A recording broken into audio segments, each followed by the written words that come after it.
This video is brought to you by Miniature Market. Thousands of board games, discounted prices, miniaturemarket.com. Hello my friends, it's the Game Boy Geek here, and today we're going to be trying to get to different destinations of New York, but this time we're not using trains, we're using taxis.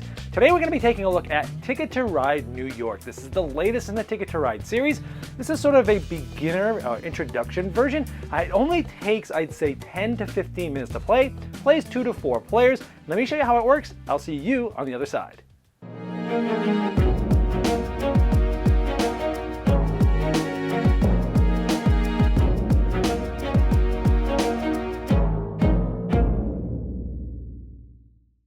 So here is Ticket to Ride New York. First, I want to point out the cool rules is set up to be like one of those travel brochures, and it folds out like one of those, and that's the rules. Nice little touch there to make it look like a travel brochure. Now here's the board. Now this is sort of a small board than what you're used to seeing in Ticket to Ride.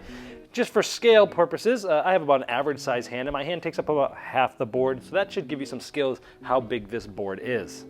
Now the game is played very similar to the original Ticket to Ride, or any of the Ticket to Rides really, but if you've never played one of those, let me show you how it works. Over the course of the game, you're going to be building routes into these different parts of New York, and as you do that, you'll be getting points, and you're going to be playing cards in order to play your taxis down to create these routes. At the beginning of the game, each player is going to secretly be given 2 destination tickets, and you're trying to get routes to go from, in this case, Chinatown to Central Park. It doesn't have to go straight there, it can go anywhere it wants, but as long as you have a single route there, at the end of the game, you'll get 8 points. However, if you don't do this, at the end, you'll get -8. Same for this one. Now, you get 2 of them. You have to keep 1, but you can keep 2. In this case, these are kind of different routes, so you might just want to keep this one. However, if you were given these 2 cards at the beginning, since both of these routes overlap quite a bit, you might be able to keep these and kind of make one big route to get both of them done. So let's say we were given these 2, and we keep them both. Turns are very simple. When it's your turn, you're either going to be picking up cards or you're going to be playing cards down in order to drop taxis down to create routes. If you want to pick up cards, you simply can pick up any one of these. Now, these are different colors. These colors have to do with, and they also have symbols for colorblind friendliness, they also have to do with these here. So this black route will allow you to be able to place your taxis on this route here, but you'll need to play 3 of them in order to do so because there's 3 spaces here. Just like if we wanted to go here, you need to do 3 blues. Now in a 3 or 4 player game, both of these routes are open, but in a 2-player game, only one of these is open, meaning when once a player goes here, no one else can go on the other color of that route. So we have different colors here, and you're going to be taking up those cards to try to be able to get ready to drop some routes down. Now there is a wild, that's a taxi. Now typically you can pull 2 cards. You can pull them from here and or here. However, if you pull a wild that you can see, that's the only thing you can do. You cannot do another pick.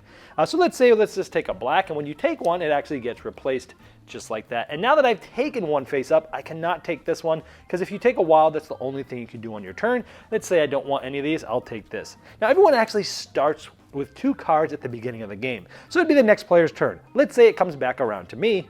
And if you remember, my secret goal, one of them, was to get from Central Park down to Chinatown. So we see Central Park here.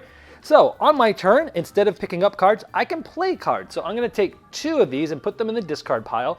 And because I've placed 2 of those, I'm going to place them on these 2 spots here. And you have to drop 1 card for each spot on that route. Now, with this being said, you can only go from one area to another area. You can't do multiples, and you have to do the whole route, meaning I couldn't just put 1 card down and start building that. You have to do the whole route, and only from one city portion to the next city portion like that. Not only are you placing those routes to try to get your destination tickets finished, but as you drop those routes at the end of the game, depending on how big those routes are, you'll get a certain amount of points. So at the end of the game, that route I just built is going to get me 2 points because it was 2 taxis long. Now you might notice there's some routes that are gray. What are those? Well, those can be any color, but they must be the same color. For example, I might drop 2 pink and place a route here. Or I could drop 2 wilds, or a wild and a pink. It doesn't much matter, and I could do it just like that. Now let's say I'm trying to get up there, if you remember from the destination card. Let's say the next player drops a black and a wild, because they want to go up here. Remember, the wild could be anything. They drop a black, and let's say they go like this. So what this means is, because we're playing with more than 2 players, this pink route is open, but this black route's not. So I need to try to go through it in a different color than expected, or I'll need to go around them. Now wilds are also interesting because there's 2 out here. Now if a player takes, let's just say this, and on replacing you have 3 wilds out here, this entire tableau gets discarded and 5 new cards will come out. Just a different way that wilds work. On your turn, instead of drawing cards or playing cards, you might want to draw more tickets. This is the only other option available to you. Let's say you completed the tickets that you had started the game with. Those are secret. You don't ever let anyone know that you've done that. But you have these tickets here. You'll draw 2 more, and you must keep 1, but you can keep both. Anything you don't keep goes to the bottom of this. So that's how you can get more tickets. But remember, if you don't finish those at the end, they'll be minus points. Now play continues like this clockwise until any one player only has 2 or less taxis left in their supply. Every player will get 1 more turn, including that player, and then the game will end. You'll then take the scores on this little score pad that comes here. Here's an example of one that we did recently. The first thing you'll do is you'll count all the points from your taxis. So for each of your routes, you're going to look at how long it is, and you'll give yourself that many points. You add all those up, and you place it in that spot. So for example, for purple, we have 2, 4, 5, 6, 7, 8, 9, 10, and a root of 3 is 4, so that's 14. So I would get 14 points for the taxis on that one. Now let's say I actually had a third one here and I had all of these. You'd go to these destination tickets. I actually finished these 2, but I did not finish that one. So it would be 8 plus 3 minus 3, so I would have 8 points. And to show you that, this one is Chinatown to Central Park. We have Chinatown, and it goes all the way to Central Park. And we had Greenwich Village to Empire State Building. Again, it's almost the same route, which was the reason why I took both those cards. This one was United Nations to Midtown West. I have United Nations, and I was almost there. I was just 1 spot away from getting that, but it was minus points. And lastly, every player is going to get a point for each tourist attraction that they went to. Now these essentially are anywhere on the board where you see these 1 coins. So if I was the purple player here, we got 1, 2, 3, 4, 5, 6. I'd get 6 points. And again, you'd be taking these down on the pad here. And once you've done all that, you would just add it all up, and whoever has the most points is the winner. And if it's tied, the one who completed the most destination tickets wins. And if you're still tied, those players both win. All right, well, there is Ticket to Ride New York. Now, first of all, I gotta mention this is a Target exclusive. I think it's for a full year, but I'm not exactly sure. But the only place you can get it right now is Target. Now this game, again, does not use trains, use taxis. And I thought that was cool. As you're placing little taxis out, it's very thematic, putting those pieces, around the board. And it feels right for New York. They could have easily made it the subway, but I'm glad that they kind of went in a different direction, a fresh way to introduce a new person to Ticket to Ride. The art and production, always great with Days of Wonder, but I gotta say, the taxis are cool. The board's nice. Everything on here looks and feels nice, good quality, and it's got an MSRP of $20. I actually bought this game for 20 bucks. And I feel like I got my money's worth because, again, the production value is great for a $20 game, which for many people, $20 or less is known to be an impulse purchase price point. And to get a production like this for that low money, I think is good. My next point here is called Honey, I Shrunk the Game, because this literally is Ticket to Ride shrunk down and condensed down. The board's smaller, the cards are the same size, but the board's smaller, and everything feels just like Ticket to Ride. It's balanced right. It feels right. The game flows well. You're just trying to do the same things you do in the big normal Ticket to Ride, but it's just everything's a lot smaller. It didn't feel too tight. It didn't feel too open. They had the great balance of figuring out how to make it feel like Ticket to Ride, but over in 15 minutes. And I'm going to say I'm going to guess this was probably one of Alan R. Moon's toughest challenges. How do you get that exact play experience and make it feel as close to that as possible, but have it be played in 15 minutes? That's a tough challenge, and I think they did a great job of doing that. Now, the game is great at all player counts. 2, 3, and 4. 3 is the most open because you have the double roots now, and there's only 3 of you.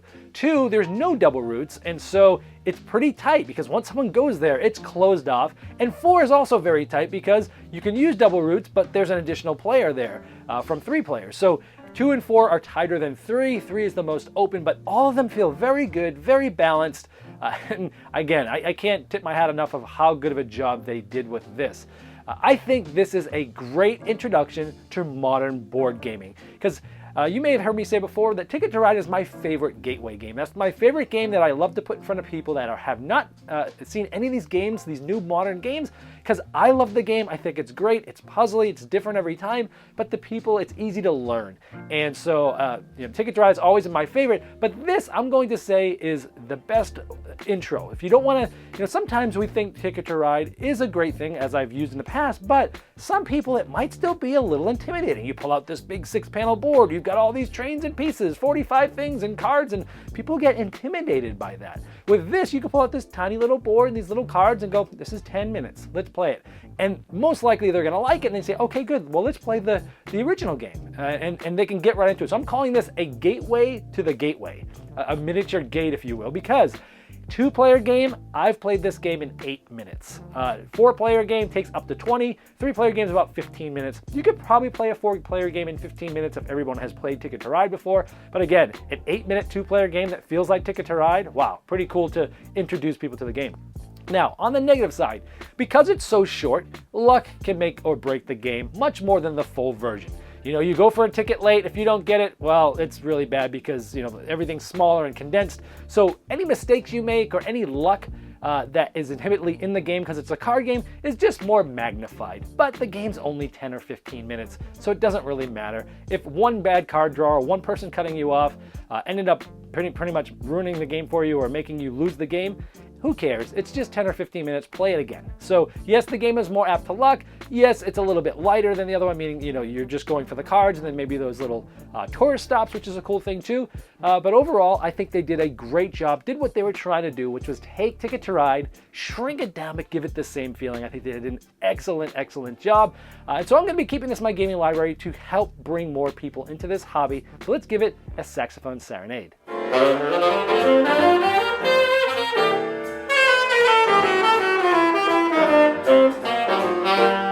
This video was sponsored by Miniature Market's Review Corner. The Review Corner features podcasts, video, and written game reviews by gamers for gamers. Miniature Market, the online gaming superstore. Thousands of board games, discounted prices. Check them out at miniaturemarket.com.